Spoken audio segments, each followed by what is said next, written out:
Good morning વિદ્યાર્થી મિત્રો. ચાંદખેડા, સાબરમતી અને બધી જ વિસ્તારની અંદર હવે ફિઝિક્સ અને કેમેસ્ટ્રી બંને જોડાઈ ગયા છે. કારણ કે આ બંને સબ્જેક્ટ એવા છે કે જે બાળકને નીટ JEE ગુજકેટની અંદર સારો સ્કોર અપાવે છે. આપણી જોડે રોયલ ઇન્સ્ટિટ્યૂટ ખુદ પરીક્ષા હાજર છે અને આપણે આજે જે બાળકને બોલાવવાના છીએ એ બાળકનું નામ છે દરજી જૈનિશ. સર, એક નાનકડી વસ્તુ કે 11-12 સાયન્સ ગુજરાત બોર્ડ અને નીટ એ બંનેની અંદર તૈયારી કરવાની થાય તો બાળકે એ તૈયારીમાં કઈ રીતે ભાગ ભજવવો જોઈએ? એકચ્યુઅલી હવે એનસીઆરટી એ કોમન થઈ ગયું, CBSE GSEB આપણે જે બી કહીએ.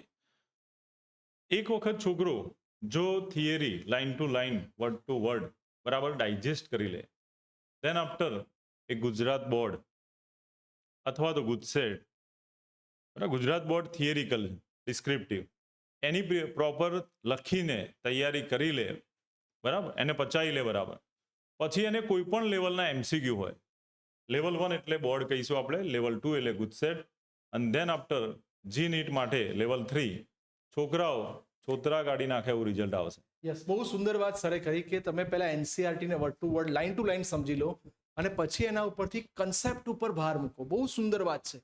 ગોખે કંઈ નહીં થાય. 10મા કરતા 11-12ની સ્ટ્રેટેજી અલગ છે અને એ સ્ટ્રેટેજી પૂરી કરનાર અમારો સરસ મજાનો વિદ્યાર્થી દરજી જૈનિશ. યસ બેટા.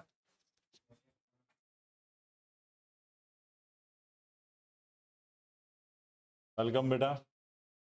હવે ધોરણ 11 સાયન્સમાં તમે 10મા કરતા થોડુંક ડિફરન્ટ કંઈક જોયું છે, અમે રાઈટ? શું લાગે છે કે નવા વિદ્યાર્થીઓ જે આવશે ધોરણ 10માંથી એ બાળકો માટે તમે શું થોડુંક ગાઈડન્સ આપી શકો? પહેલા તો 10th ની અંદર ટાઈમ બચતો હતો. 11th નું કંઈ ટાઈમ બચતું નથી, કેમ કે ત્યાં કોચિંગમાં જવું પડે છે. પછી કોચિંગમાં જયા બાદ ત્યાં ભણવું પડે, 6 કલાક કોચિંગમાં રહેવું પડે, ઘરે એને હોમવર્ક કરવું પડે, એટલે કોઈ એક્સ્ટ્રા ટાઈમ બચતો નથી પણ થઈ જાય છે, પણ થોડું જલ્દી હાર્ડ રહેશે.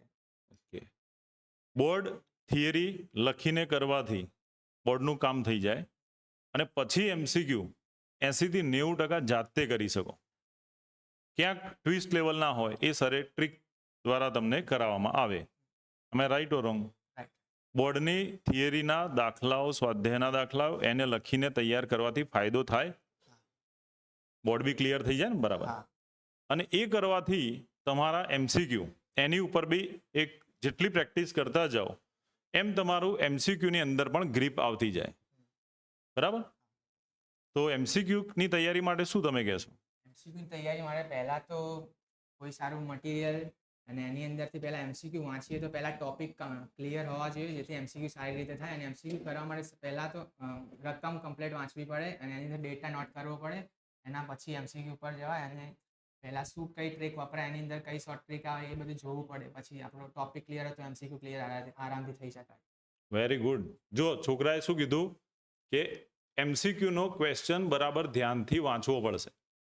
એ વાંચશો એટલે એક શબ્દ જો એમાંથી કાઢી દીધો અથવા મૂકી દીધો, બરાબર, તો આખા ઓપ્શનમાં મૂકેલા આન્સરો તમે જો સહેજ મિસિંગ કરશો તો ઓપ્શનમાં તમે ભૂલ કરશો એ આન્સર હશે જ. એટલા માટે બરાબર પ્રશ્ન સમજીને જરૂર પડાય ત્યાં ગણતરી શોર્ટ ટ્રીકથી કેવી રીતે કરવાની, ફાસ્ટ કરવાની આપણે બતાવવાની તો છે નહીં, પણ સાચો જવાબ સુધી પહોંચી શકાય એ રીતે જો પ્રિપેરેશન કરી 11માંથી જ તો JEE નીટ ક્રેક કરતા વાર નહીં લાગે. લાસ્ટ યર પણ અમારા 600+ વાળા સ્ટુડન્ટો હતા નીટમાં, IIT NITમાં જવાવાળા વિદ્યાર્થીઓ હતા.